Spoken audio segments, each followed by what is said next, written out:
विवाहर 4 वर्ष पर भी मोर पिलापिली हेलानी।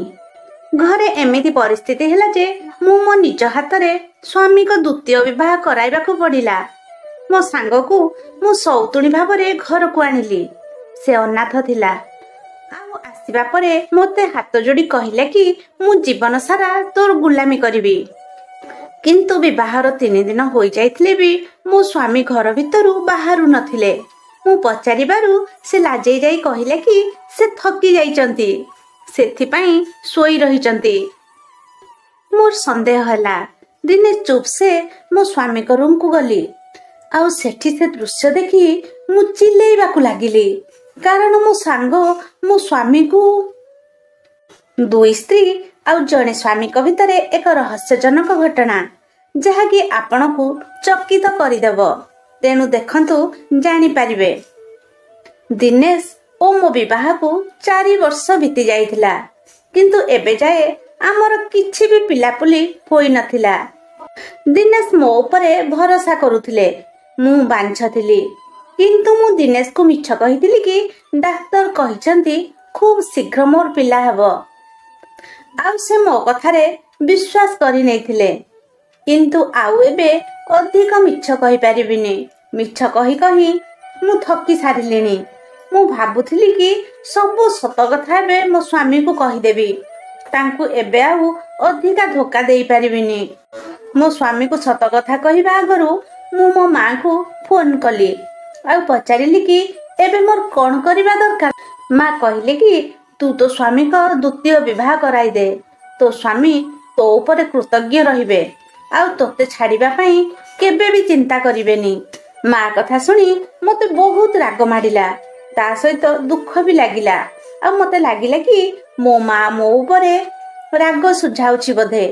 मु रागरे कहली कि मां तुम पाखरु मु कदापि ए प्रकार कथा आशा करि नथिली। एमिति कही मु रागरे फोन काटी देली।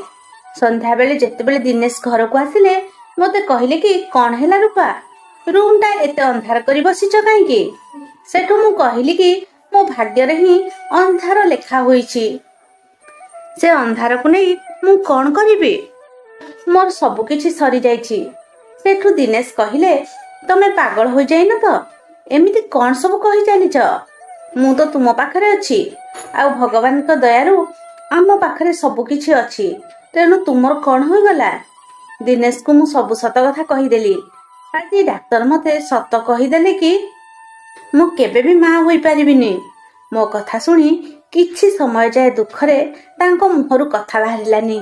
किंतु पर मुहूर्त रे से तुरंत मो हाथ धरि नै कहिले कि ठीक अछि, किछि कथा नाही रूपा। मो पई तमे ही यथेष्ट। तम बिना मते आ किछि भी दरकार नाही। तांको सांत्वना बाणी सुनी मो मूड टिके ठीक हैला सत, किंतु दिने एकथा सासू को भी जना पड़ी गला। आउ तांको मन बहुत दुख होई गला। दिने पड़ोसी आम घर को आसीथिले। तांको कहउथिले कि तमे जने भल झियो खोजी दियो, काहेकि ना मो पुअर मु द्वितीय विवाह कराइबी। मो बहु बांझ। आउ ताकु नै कि मो वंश आगो को बढ़िबो किपरि। तेणु पुअर द्वितीय विवाह करिबा आवश्यक। ए सब कथा सुनी मु थरिबाकु लागिली। जेते बेले दिनेश घर को आसिले मु कांदी कांदी सब कथा कहिली। से मो हाथ धरी रूम बाहर को नै गले। आ मां को पाखरे छिडा कराई देले।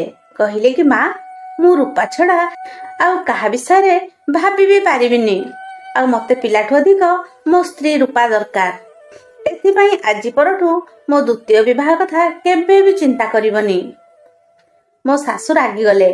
आउ कहिले कि मु तो आजि जाय एमितिका पुओ देखिनी जे निज बांझ स्त्री रो एमितिका नखरामी सौतुबो। किंतु दिनेश को कथा सुनी मोर साहस आसी जाइथिला। बहुत खुशी भी होई जाइथिली कि एते भल पाउथवा स्वामी मिलिछंती बोली। मु मने मने भगवान को धन्यवाद देउथिली कि दिनेश भल पाइबा एमिति रखि थाओ। राति हेबारु भाबिली कि दिनेश को चा तैयारी करिकि देबी। चा तैयारी करिबा पई रोसई घर को आसिली तो सासू को रूम रो पाटी सुबुथला। आ मु मना सुनी चमकी पड़िली। मु टिके अनाइबारु से तांको झियो सहित फोन रे कथा हेउथिले। कहउथिले कि तू चिंता करनी, मु जेमिति हेले पुअर द्वितीय विवाह निश्चय कराइबी। ତୁ ଗୋଟେ କାମ କର, ତା ପାଇଁ ଗୋଟେ ଭଲ ଝିଅ ଠିକ୍ ଦେଖିବା ଆରମ୍ଭ କରିଦେ। ଏତିକି ଶୁଣି ମୋ ଉପରେ ଯେମିତି ଆକାଶ ଛିଡ଼ି ପଡ଼ିଲା। ମୁଁ ଚା ନ କରି ରୁମକୁ ଆସି ବେଡ୍ରେ ଗଡ଼ି ପଡ଼ିଲି। ମୋତେ ଏବେ ମୋ ମା କଥା ମନେ ପଡ଼ିଲା, କିନ୍ତୁ ମୋତେ ସେ ଯେଉଁ ଉପଦେଶ ଦେଉଥିଲା ବିଲକୁଲ ବି ଭଲ ଲାଗୁନଥିଲା। ସେ ମୋ ଶାଶୁଙ୍କ ପରି ମୋ ସ୍ୱାମୀଙ୍କ ଦ୍ୱିତୀୟ ବିବାହ କଥା କହୁଥିଲା। ମନ ନଥିଲେ ବି ମାଙ୍କୁ ଫୋନ୍ ଲଗାଇଲି ଆଉ କାନ୍ଦିବାରେ ଲାଗିଲି। ମା ବାରମ୍ବାର ପଚାରିବା ପରେ ମୁଁ କହିଲି କି ମା, ଯେବେଠୁ ଡାକ୍ତର କହିଛନ୍ତି ଯେ ମୁଁ ମା ହୋଇପାରିବିନି, ସେବେଠୁ ମୋ ମୁଣ୍ଡ ଉପରେ ଯେମିତି ଖଣ୍ଡା ଝୁଲୁଛି। ମୋ ଶାଶୁ କେତେବେଳେ ପଡ଼ୋଶୀ ତ କେତେବେଳେ ତାଙ୍କ ଝିଅକୁ କହୁଛନ୍ତି କି ସ୍ୱାମୀଙ୍କ ପାଇଁ ଝିଅ ଦେଖିବାକୁ। ମା ଦିନେଶ ବହୁତ ଭଲ ମଣିଷ, ସେ ମୋ ପାଇଁ ତାଙ୍କ ମାଙ୍କ ସହିତ ଲଢ଼ୁଛନ୍ତି। ହେଲେ ସେ ତ ଜଣେ ପୁଅ, କେବେ ଯାଏ ମୋତେ ସେ ରାଣୀ କରିକି ରଖିବେ?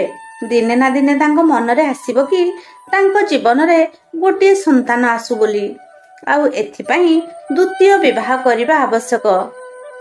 ସେଠୁ ମା କହିଲେ କି ଝିଅ, ଏ ସମୟରେ ମୁଁ ଜାଣିପାରୁଛି କି ତୋ ମନରେ କ'ଣ ଆସୁଥିବ। ଏଥିପାଇଁ ମୁଁ ସେଦିନ ଏ କଥା କହୁଥିଲି କି ଦିନେଶଙ୍କ ଦ୍ୱିତୀୟ ବିବାହ ତୁ ନିଜେ ନିଜ ହାତରେ କରିଦେ। ସେ ତାଙ୍କର କୋଟି କୋଟି ଟଙ୍କାର ସମ୍ପତ୍ତି ଏମିତି ତ ଛାଡ଼ିକି ଯାଇପାରିବେନି ନା, ତେଣୁ ତାଙ୍କୁ ନିଶ୍ଚୟ ପିଲା ଦରକାର।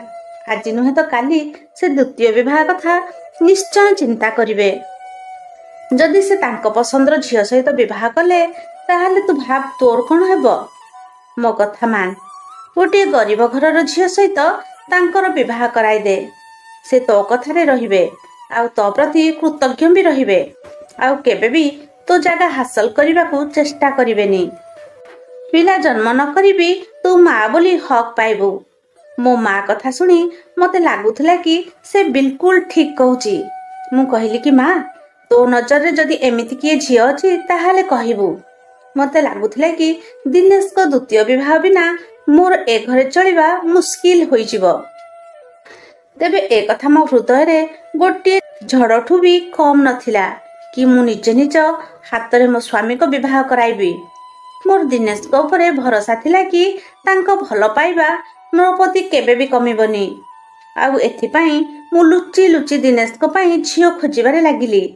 ମୁଁ ଗାଁର ଝିଅ ଥିଲି, ଗାଁ ସରପଞ୍ଚଙ୍କର ଗୋଟିଏ ମାତ୍ର ଝିଅ ଥିଲି। ମୋ ବାପା ମା ଭାଇ ମୋତେ ସବୁଠୁ ଅଧିକ ଭଲ ପାଉଥିଲେ। ମୋ ଜୀବନ ବି ବହୁତ ଭଲରେ କଟିଥିଲା। ଦିନେ ଆମ ଗାଁ ହସ୍ପିଟାଲ କରିବା ପାଇଁ ବହୁତ ବଡ଼ ବଡ଼ ଲୋକ ଆସିଥିଲେ। ସେମାନେ ଆସି ଆମ ଗାଁ ବୁଲିବା ପରେ ସର୍ଭେ କରିକି ପଳାଇଲେ, କିନ୍ତୁ ଜଣେ ରହିଗଲେ। ସେ ହେଉଛନ୍ତି ଦିନେଶ। ତାଙ୍କୁ ଆମ ଗାଁ ବହୁତ ଭଲ ଲାଗିଥିଲା, ତେଣୁ ସେ ତାଙ୍କ ବାପାଙ୍କଠୁ ଅନୁମତି ନେଇ କିଛି ଦିନ ପାଇଁ ଆମ ଗାଁରେ ରହିଗଲେ। ଦିନେ ମୁଁ ମୋ ସାଙ୍ଗଙ୍କ ସହିତ ବାହାରକୁ ଯାଉଥିଲି ତ ମୋ ନଜର ଦିନେଶଙ୍କ ଉପରେ ପଡ଼ିଲା। ପ୍ରଥମ ନଜରରେ ହିଁ ଦିନେଶ ମୋର ପସନ୍ଦ ଆସିଗଲେ। ଦିନେଶଙ୍କ ଆଖିର ଚମକ କହୁଥିଲା କି ମୁଁ ବି ତାଙ୍କୁ ପସନ୍ଦ ଆସିଯାଇଥିଲି। ପୁଣି ପରଦିନ ମୁଁ ତାଙ୍କୁ ଭେଟିବା ପାଇଁ ଗଲି, ଆଉ ସେ ବି ହସି ଦେଇ କହିଲେ କି ସେ ମୋ ଅପେକ୍ଷାରେ ଥିଲେ। ସେ ମୋତେ ତାଙ୍କ ନମ୍ବର ଦେଲେ। ମୁଁ ତାଙ୍କ ସହିତ ଫୋନରେ କଥା ହେଲି। ଦିନେ ସେ କହିଲେ କି ସେ ମୋତେ ସାରା ଜୀବନ ପାଇଁ ନିଜର କରିବାକୁ ଚାହୁଁଛନ୍ତି। ସେଠୁ ମୁଁ ତାଙ୍କୁ କହିଲି କି ତୁମେ ଆମ ପ୍ରସ୍ତାବ ନେଇ ଆସ। ଏକ ସପ୍ତାହ ପରେ ତାଙ୍କ ଭଉଣୀ ଓ ମୋ ମାଙ୍କ ସହିତ ଆମ ଘରକୁ ଆସି ମୋ ହାତ ମାଗିଲେ। କିଛି ଦିନ ପରେ ବାପା ରାଜି ହୋଇଗଲେ, ଆଉ ଆମ ବିବାହ ହେଲା। ବିବାହ ପରେ ଦିନେଶ ଜଣେ ଭଲ ସ୍ୱାମୀ ବି ହୋଇଗଲେ। ଜୀବନର ପ୍ରତ୍ୟେକ ମୋଡ଼ରେ ସେ ମୋତେ ଇଜ୍ଜତ ଦେଉଥିଲେ। ସେଠୁ ମୁଁ ଜଣେ ଗରିବ ଝିଅର ସନ୍ଧାନରେ ଲାଗି ପଡ଼ିଲି। ପଡ଼ୋଶୀ ଘରେ ରହୁଥିବା ଜଣେ ସ୍ତ୍ରୀ ଲୋକଙ୍କୁ କିଛି ଟଙ୍କା ଦେଇ ଏମିତି ଏକ ଝିଅର ସନ୍ଧାନ କରିବା ପାଇଁ କହିଲି। କିଛି ଦିନ ପରେ ସେ ସେମିତି ଏକ ଝିଅର ଫଟୋ ଦେଖାଇଲେ, ଆଉ ସେ ଝିଅ ବି ଖୁବ୍ ସୁନ୍ଦର ଥିଲା। ସେ ଝିଅ ଅନାଥ ଥିଲା, ଆଉ ନିଜ ଦାଦା ଘରେ ରହୁଥିଲା। ତା ଦାଦା ଖୁଡ଼ୀ ଶୀଘ୍ର ତା ବିବାହ କରାଇ ଦେବାକୁ ଚାହୁଁଥିଲେ। ତେବେ ଏମିତି ଝିଅକୁ ଦେଖି ମୁଁ ବି ଈର୍ଷାରେ ଜଳି ଯାଉଥିଲି। ଆଉ ସେ ସ୍ତ୍ରୀ ଲୋକକୁ କହିଲି କି ମୁଁ କେବେ ବି ଏମିତି ଝିଅ ସହିତ ମୋ ସ୍ୱାମୀକୁ ବିବାହ କରାଇବିନି। ମୋ ସ୍ୱାମୀ ତା ପ୍ରେମରେ ପାଗଳ ହୋଇଯିବେ। ସେ ସ୍ତ୍ରୀ ଜଣକ କହିଲେ କି ତୁମେ ଏ ପ୍ରସ୍ତାବ ହାତଛଡ଼ା କରନି। ସେ ବହୁତ ହିଁ ସାଦାସିଧା ଝିଅ, ତୋ ଆଗରେ ଦବିକି ରହିବ। କିନ୍ତୁ ମୋ ମନ ତ ମାନୁ ନଥିଲା। ହେଲେ ମୁଁ ସେ ଝିଅର ପ୍ରସ୍ତାବକୁ ମାନିନେଲି। ଫଟୋ ନେଇ ଘରେ ପହଞ୍ଚିବା ବେଳକୁ ଏକ ବଡ଼ ଅଜବ ଦୃଶ୍ୟ ଦେଖିଲି। ମୋ ସ୍ୱାମୀ ସେଠାରେ ବସିଥିଲେ ଆଉ ଶାଶୁ ନଣନ୍ଦ ତାଙ୍କ ସାମ୍ନାରେ ବସିଥିଲେ। ନଣନ୍ଦ କହିଲେ କି ଭାଇ, ତୁମେ ଜଣେ ବାଂଶ ସ୍ତ୍ରୀ ଲୋକ ସହିତ ତମ ସାରା ଜୀବନ କେମିତି ବିତାଇବ? ମୁଁ ଆଉ ମା ତମ ପାଇଁ ଗୋଟାଏ ଭଲ ଝିଅ ଦେଖିଛୁ, ତମେ ତାକୁ ବିବାହ କରିନିଅ। କିନ୍ତୁ ଦିନେଶ କହିଲେ କି ତମେ ଦୁହେଁ ଏବେ ଚୁପ୍ ରୁହ। ମୁଁ ମୋ ପସନ୍ଦର ବିବାହ କରିଥିବା ଝିଅକୁ ଏଡ଼େ ବଡ଼ ଧୋକା ଦେଇପାରିବିନି। ତମେମାନେ ସବୁବେଳେ କାହିଁକି ନିନ୍ଦା କରିବାରେ ଲାଗିଛ? ମୁଁ ତୁମମାନଙ୍କୁ କହିଦେଇଛି କି ମୁଁ ରୂପାଙ୍କ ବ୍ୟତୀତ ଆଉ କାହାକୁ ସ୍ୱୀକାର କରିବିନି। ସେ ମୋ ସ୍ତ୍ରୀ, ଆଉ ମରିବା ଯାଏ ମୋ ସ୍ତ୍ରୀ ହୋଇକି ରହିବ। ଯେଉଁଠି ଶାଶୁ ନଣନ୍ଦଙ୍କ କଥା ମୋତେ ଗୁଳି ମାରିବା ପରି ଲାଗୁଥିଲା, ସେଠି ଦିନେଶଙ୍କ କଥା ମୋତେ ଟିକେ ସାହସ ଦଉଥିଲା। ମୁଁ ତାଙ୍କୁ କିଛି ନ କହି ରୁମ୍ ଭିତରକୁ ପଳାଇଲି। କିଛି ସମୟ ପରେ ଦିନେଶ ମୋ ପଛେ ପଛେ ଆସିଗଲେ ଆଉ କହିଲେ କି ତୁମେ ମୋ ମା ଓ ଦିଦିଙ୍କ କଥାକୁ ଦେହକୁ ନିଅନି। ସେଠୁ ମୁଁ କହିଲି କି ମୁଁ ତୁମ ଦ୍ୱିତୀୟ ବିବାହ କରିବା ପାଇଁ କହୁଛି, କିନ୍ତୁ ତମେ ମୋ ପସନ୍ଦର ଝିଅ ସହିତ ବିବାହ କରିବ, ତୁମ ମାଙ୍କ ପସନ୍ଦର ଝିଅ ନୁହେଁ। ଦିନେଶ କହିବାରେ ଲାଗିଲେ କି ତମ ଛଡ଼ା ମୁଁ ଆଉ କାହାକୁ ସ୍ୱୀକାର କରିପାରିବିନି, ପୁଣି ସେ ତମ ପସନ୍ଦର ହେଉ କି ମାଙ୍କର, ମୋତେ ଏ ନେଇ କିଛି ଫରକ ପଡ଼ିବନି। ମୁଁ କହିଲି କି ମୋର ପିଲା ଦରକାର।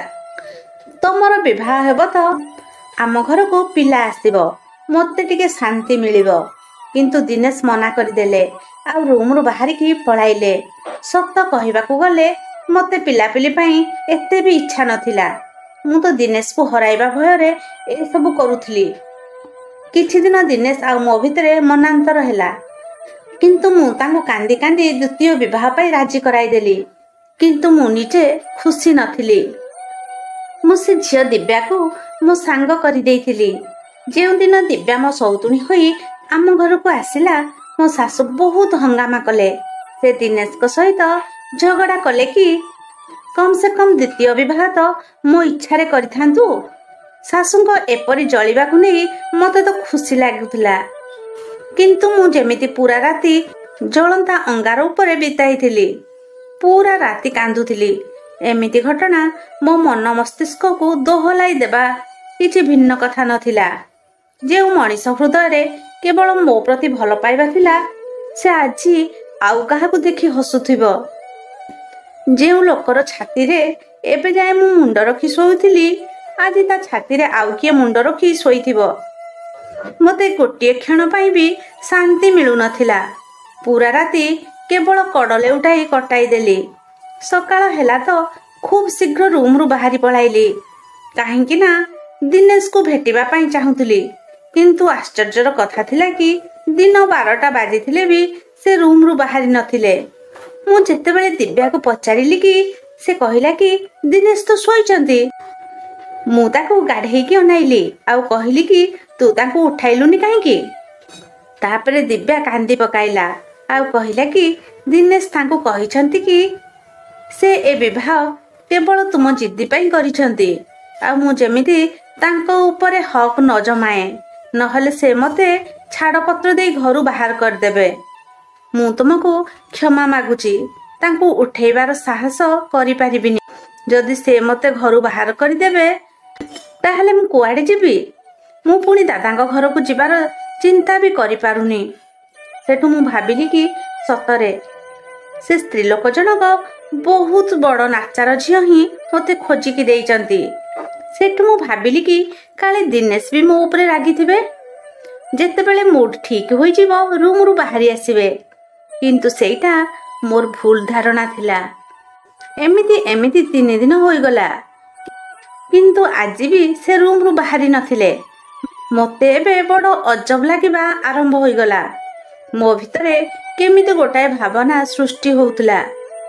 ତେଣୁ ପରଦିନ ଯେତେବେଳେ ଦିବ୍ୟା ରୋଷେଇ ଘରେ ଥିଲା, ମୁଁ ତା ରୁମ୍ ଭିତରକୁ ଗଲି। ଦିନେଶ ତାଙ୍କ ମୋବାଇଲରେ ବ୍ୟସ୍ତ ଥିଲେ।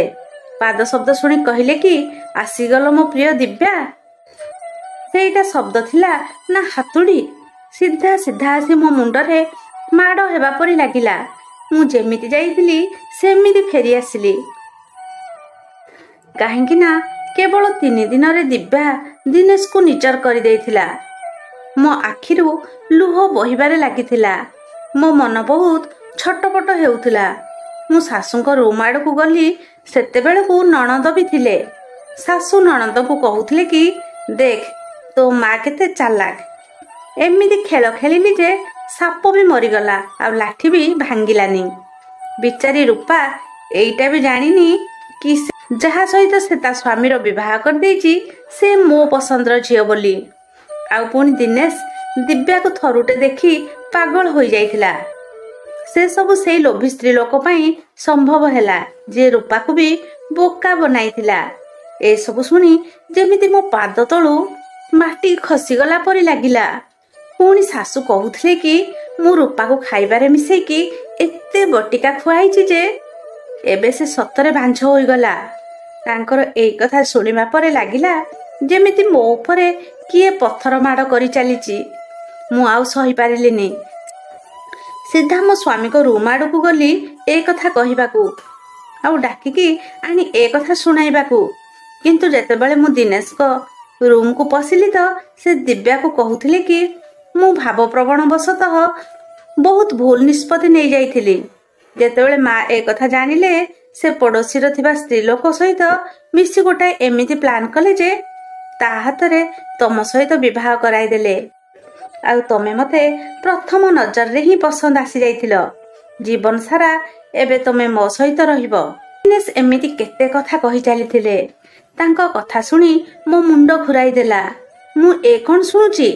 ଏ କ'ଣ ସେ ଦିନେଶ ଯାହା ପାଇଁ ମୁଁ ନିଜକୁ ଶୂଳିରେ ଛିଡ଼ା କରିଦେଲି? ସେଠୁ ପାଦ ଚାପି ଚାପି ମୁଁ ରୁମ୍ ଭିତରକୁ ପଳାଇଲି। ଆଉ ସେ ମତେ ଦେଖିଦେଲେ। ସାମ୍ନାରେ ଦେଖି ଚମକି ପଡ଼ିଲେ। ବୋଧେ ସେ ବିଶ୍ୱାସ ନଥିଲା କି ତାଙ୍କର ଏ ଚକ୍ରାନ୍ତ ଏତେ ଜଲ୍ଦି ମତେ ଜଣା ପଡ଼ିଯିବ ବୋଲି। ସେଠୁ ମୁଁ କହିଲି କି ଦିନେଶ ମତେ ଛାଡ଼ିବାର ଥିଲା ତ ଏମିତି ହିଁ ଛାଡ଼ି ଦେଇଥାନ୍ତ। ବାଞ୍ଝ କରିଦେଇ କ'ଣ ପାଇଲ? ଭଗବାନ ଦେଇଥିବା ଆଶୀର୍ବାଦକୁ କେଉଁ ମଣିଷ ଠାରୁ ଛଡ଼େଇ ନେବା ତାକୁ ହତ୍ୟା କରିବା ସହିତ ସମାନ। ତମେ ସବୁ ମିଶି ମତେ ହତ୍ୟା କରିଛ। ଏତିକି କହି ମୁଁ ସେ ରୁମ୍ରୁ ବାହାରି ଆସିଲି। ସେ ମୋ ପଛେ ପଛେ ଦୌଡ଼ିକି ଆସିଲେ ଆଉ ମୁଁ ମୋ ରୁମ୍ରେ ପଶିଗଲି। ସେ ଆସି କବାଟ ବାଡ଼େଇଲେ। ମୁଁ ଖୋଲିଲିନି। ସେ ରାତିରେ ମୁଁ ଦିନେଶଙ୍କ ଘରୁ ଆଉ ତାଙ୍କ ଜୀବନରୁ ସବୁଦିନ ପାଇଁ ପଳାଇ ଆସିଲି। ଏବେ ଗୋଟାଏ ଅନାଥ ଆଶ୍ରମରେ ରହୁଛି। ମୁଁ ଏବେ ଦିନେଶଙ୍କ ଠାରୁ ଛାଡ଼ପତ୍ର ନେଇନି। ଏବେ ମତେ କାହା ଉପରେ ବି ବିଶ୍ୱାସ ନାହିଁ। କେତେବେଳେ କେତେବେଳେ ମା ସହିତ କଥା ହୋଇଯାଉଛି। ସେ ମତେ ଭେଟିବା ପାଇଁ ବି ଆସୁଛି। ସେ ମତେ ଘରକୁ ନେବା ପାଇଁ ଜିଦ୍ଦି ଧରୁଛି। କିନ୍ତୁ ମୋର ସେତିକି ସାହସ ବି ନାହିଁ କି ମୁଁ ମୋ ଭାଇ ଓ ବାପାଙ୍କ ସାମ୍ନା କରିପାରିବି। ଦିନେ ବସିକି ମୋ ଭାଗ୍ୟକୁ ନିନ୍ଦା କରି କାନ୍ଦୁଥିଲି ତ ଜଣେ ଆସି ମୋ ହାତରେ ଲଫାଫା ଧରାଇ ଦେଇ ପଳାଇଲେ। କାହିଁକି କେଜାଣି ସେଇଟା ଦିନେଶଙ୍କର ହୋଇଥିବ ବୋଲି ମନରେ ଆସିଲା। ତାଙ୍କ ନାଁ ଆସିବା କ୍ଷଣି ମୋ ମନରେ ଘୃଣା ଆସିଗଲା। କାରଣ ଏବେ ଦିନେଶଙ୍କ ନାଁ ଶୁଣିବା ମାତ୍ରେ ଘୃଣା ଆସିଯାଉଥିଲା। ନିଜ ଉପରେ ଏବେ ହସ ଆସୁଛି କି ଏମିତି ମୁଁ ଦିନେଶକୁ ଭଲ ପାଇ ବସିଥିଲି। ମନ ହେଉଥିଲା କି ସେ ଲଫାଫା ବାହାରେ ଫିଙ୍ଗି ଦିଅନ୍ତି। ତେବେ ମନରେ ସେମିତି ଏକ ଭାବନା ନେଇ ଯେତେବେଳେ ସେ ଲଫାଫା ଖୋଲିଲି ମୋ ନିଶ୍ୱାସ ପ୍ରଶ୍ୱାସ ବନ୍ଦ ହେବା ପରି ଲାଗିଲା। ସେଥିରେ ରଙ୍ଗ ବେରଙ୍ଗର କାଚ ଚୁଡ଼ି ଥିଲା ଯେଉଁଟାକି ଦିନେ ମନୋଜ ମତେ ଦେଇଥିଲେ। ସେ କାଚ ଦେଖି ମୋର ମନୋଜ କଥା ମନେ ପଡ଼ିଗଲା। ନିଶ୍ଚୟ ଏ ଚୁଡ଼ି ମନୋଜ ମତେ ପଠାଇଛି। ମୁଁ ତୁରନ୍ତ କବାଟ ଆଡ଼କୁ ଦୌଡ଼ିଲି ଆଉ ଲଫାଫା ଦେଇଥିବା ସେ ଲୋକଟାକୁ ପଚାରିଲି କି ଏଇଟା ତୁମକୁ କିଏ ଦେଲା? ସେ କହିଲା କି ସେ ଲୋକ ତ କେବେଠୁ ପଳାଇଛି। ଆଉ ସେ କହିକି ଗଲା ଯେ ଯଦି ରୂପା ମ୍ୟାଡ଼ାମ ସେ କାଚକୁ ଭାଙ୍ଗି ଦିଅନ୍ତି ତାହେଲେ ତୁମେ ସେ ଭଙ୍ଗା କାଚ ଗୁଡ଼ିକୁ ସାଇତିକି ରଖିଥିବ ଆଉ ମତେ ଦେଇଦବ। ଏ କାଚ ଚୁଡ଼ି ଗୁଡ଼ାକ ସବୁ ମୋ ଜୀବନର ପୁଞ୍ଜି ବୋଲି କହିଲେ। ଏତିକି ଶୁଣି ମୋ ଓଠ ଥରି ଉଠିଲା ଆଉ ଆଖିଏ ଲୁହ ପଳାଇ ଆସିଲା। ଲଫର ଆଉ ଦାୟିତ୍ୱହୀନ ମନୋଜର ଚେହେରା ମୋ ଆଖି ସାମ୍ନାରେ ଭାସି ଉଠିଲା। କ'ଣ ମନୋଜର ମୋ କଥା ଏବେ ବି ମନେ ଅଛି? କ'ଣ ଏବେ ବି ସେ ମୋତେ ଭଲ ପାଉଛି? କିନ୍ତୁ ମୁଁ ଏବେ କାହା ଉପରେ ବି ବିଶ୍ୱାସ କରିପାରୁନଥିଲି। ମୁଁ ସେ କାଚର ଚୁଡ଼ି ହାତରେ ଧରି ରୁମ୍କୁ ପଳାଇ ଆସିଲି। ପରଦିନ ଯେତେବେଳେ ମୋ ମା ମୋତେ ଭେଟିବା ପାଇଁ ଆସିଲେ ମୁଁ ମନୋଜ କଥା ପଚାରିଲି। ଆଉ ମନୋଜ ବିଷୟରେ ମୋ ମା ଯାହା କହିଲେ ଶୁଣିକି ମୋ ହୃଦୟ କାନ୍ଦି ଉଠିଲା। କ'ଣ ହେଲା କହିବା ଆଗରୁ ମୁଁ ମନୋଜ କିଏ ଆପଣଙ୍କୁ କହିଦେଉଛି। ମନୋଜ ହେଲା ମୋ ଗାଁର ଜଣେ ଯୁବକ, ଯାହା ସହିତ ମୋ ବିବାହ ପାଇଁ ଆମ ପିଲାଦିନରୁ ମୋ ବାପା ତାଙ୍କ ମାଙ୍କୁ ପ୍ରତିଶ୍ରୁତି ଦେଇଥିଲେ। ପାଠ ପଢ଼ି ବଡ଼ ମଣିଷ ହେବା ପରିବର୍ତ୍ତେ ଗାଁ ଝିଅଙ୍କ ପଛରେ ବୁଲୁଥିଲା। ନିହାତି ମୂର୍ଖ ଥିଲା, ତେଣୁ ସେ ମୋର ପସନ୍ଦ ନଥିଲା। ହେଲେ ସେ ସବୁବେଳେ ମୋ ସହିତ କଥା ହେବାକୁ ଚାହୁଁଥିଲା, ମୋତେ ବହୁତ ଭଲ ପାଉଥିଲା। କିନ୍ତୁ ତାର ଚାଲିଚଳଣି ଦେଖି ମୁଁ ତାକୁ ପସନ୍ଦ ବି କରୁନଥିଲି। ଦିନେ ସେ ମୋ ପାଇଁ କାଚର ସୁନ୍ଦର ସୁନ୍ଦର ଚୁଡ଼ି ନେଇକି ଆସିଥିଲା, କିନ୍ତୁ ମୁଁ ସେସବୁକୁ ତଳେ କଚାଡ଼ି ଭାଙ୍ଗି ଦେଇଥିଲି। କାଚ ଭାଙ୍ଗି ଦେବା ପରେ ସେ ଭଙ୍ଗା କାଚ ଗୋଟାଇ କାନ୍ଦି କାନ୍ଦି ଫେରି ଯାଇଥିଲା। ଏଇ ଘଟଣା କିଛି ଦିନ ପରେ ସେହି ସମୟରେ ଆମ ଗାଁକୁ ହସ୍ପିଟାଲ କରିବା ପାଇଁ ଦିନେଶ ଆସିଥିଲେ। ଆଉ ମୁଁ ପ୍ରଥମ ଦେଖାରେ ତାଙ୍କୁ ପସନ୍ଦ ଆସିଯାଇଥିଲି। ବହୁତ କଷ୍ଟରେ ବାପାଙ୍କ ଅରାଜି ସତ୍ତ୍ୱେ ଆମର ବିବାହ ହୋଇଗଲା। ଯେହେତୁ ବାପା ମନୋଜର ମାଆକୁ କଥା ଦେଇଥିଲେ, ତେଣୁ ବାପା ଆମ ବିବାହରେ ଖୁସି ନଥିଲେ। ବହୁତ କଷ୍ଟରେ ସେ ରାଜି ହେବା ପରେ ଆମର ବିବାହ ହୋଇଥିଲା। ଆଉ ଆମ ବିବାହ କଥା ଶୁଣି ମନୋଜ ବି ପୁରା ଭାଙ୍ଗି ପଡ଼ିଥିଲା। ଆଉ ଏତେ ଦିନ ପରେ ଆଜି ମନୋଜର ପୁଣି ଚୁଡ଼ି ଉପହାର ଦେଖି ମୋର ତା କଥା ମନେ ପଡ଼ିଗଲା। ସେଠୁ ମା କହୁଥିଲା କି ଯେଉଁଦିନ ତୋ ବାହାଘର ଦିନେଶ ସହିତ ହୋଇଗଲା, ସେ ବହୁତ କାନ୍ଦିଥିଲା। ଆଉ ତାର ବିକଳ ଚିତ୍କାରରେ ସାରା ଗାଁ ନିଶବ୍ଦ ହୋଇଯାଇଥିଲା। ସେ ପାଟି କରି କେବଳ ରାଧା ରାଧା ବୋଲି ଡାକ ପକାଉଥିଲା। ମୋର ଆଜି ବି ମନେ ପଡ଼େ, ସେ ମୋତେ ରୂପା ନ ଡାକି ରାଧା ବୋଲି ଡାକୁଥିଲା। ସେଠୁ ତୋ ଯିବା ପରେ ସେ ଏକଦମ ବଦଳି ଯାଇଥିଲା।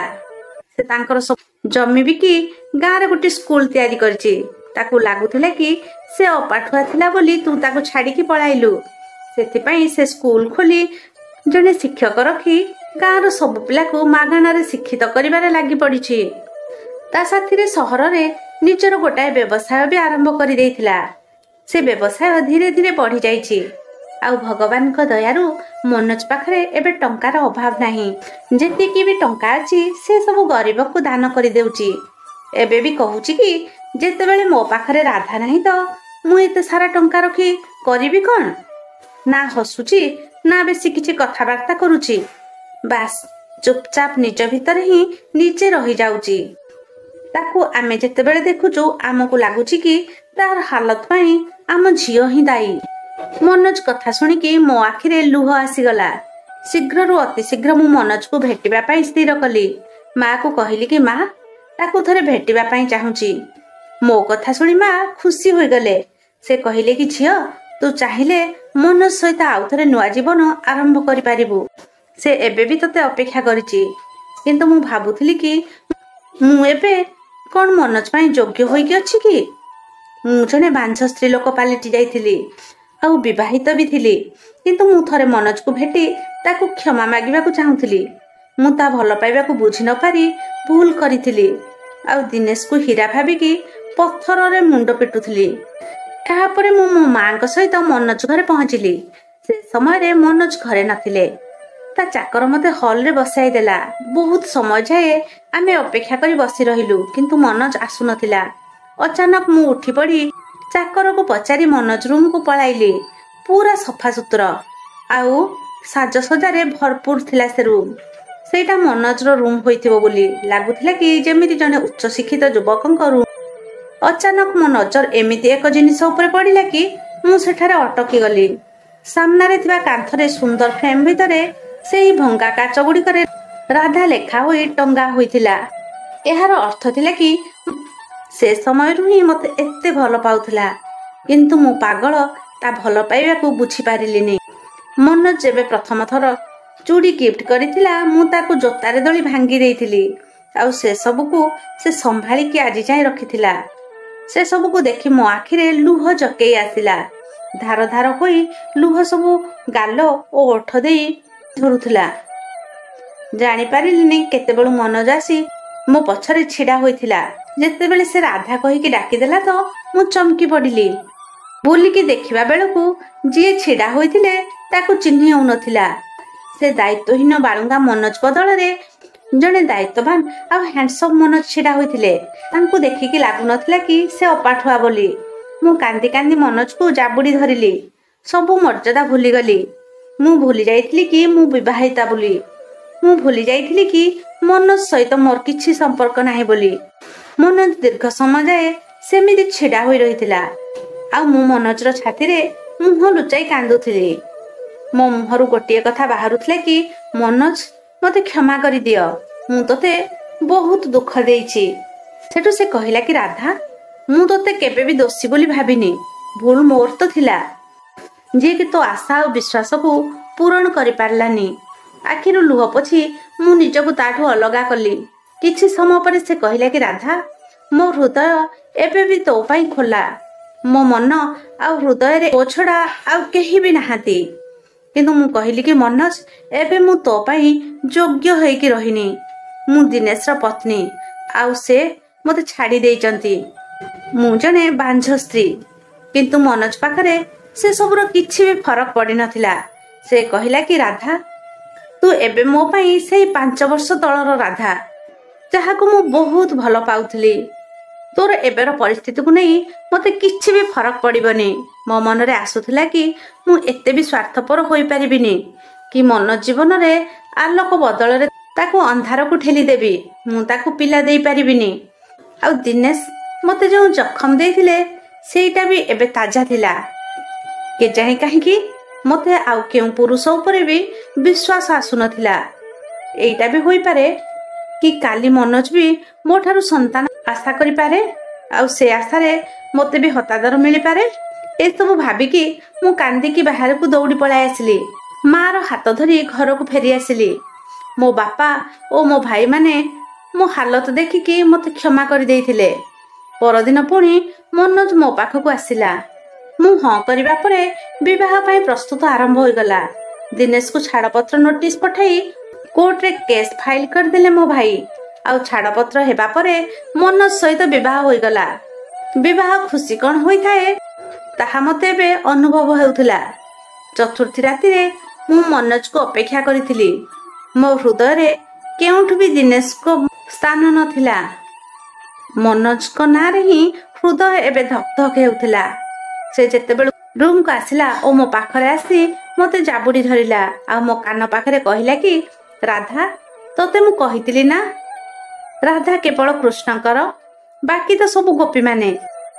ମୋର ତ ଏବେ ମନେ ପଡୁଥିଲା କି ଯେତେବେଳେ ସେ ସବୁ ଝିଅଙ୍କ ପଛରେ ପଡ଼ିଥିଲା ଆଉ ମୁଁ ତାଙ୍କୁ ପ୍ରଶ୍ନ କରିଥିଲି, ସେ ସେଇ କଥା ହିଁ କହୁଥିଲା କି ତୁ ତ ମୋର ରାଧା ଆଉ ବାକି ସବୁ ଗୋପୀ।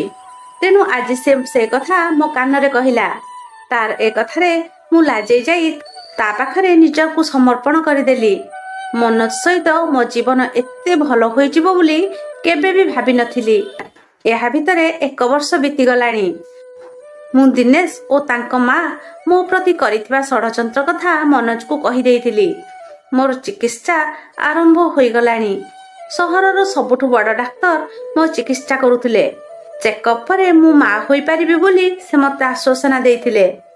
ଦିନେ ସପିଂ କରୁଥିବା ବେଳେ ଦିନେଶ ସହିତ ମୋର ଭେଟ ହୋଇଗଲା। କିନ୍ତୁ ଦିନେଶ ଚେହେରାରେ ଟିକିଏ ବି ଚମକ ନଥିଲା।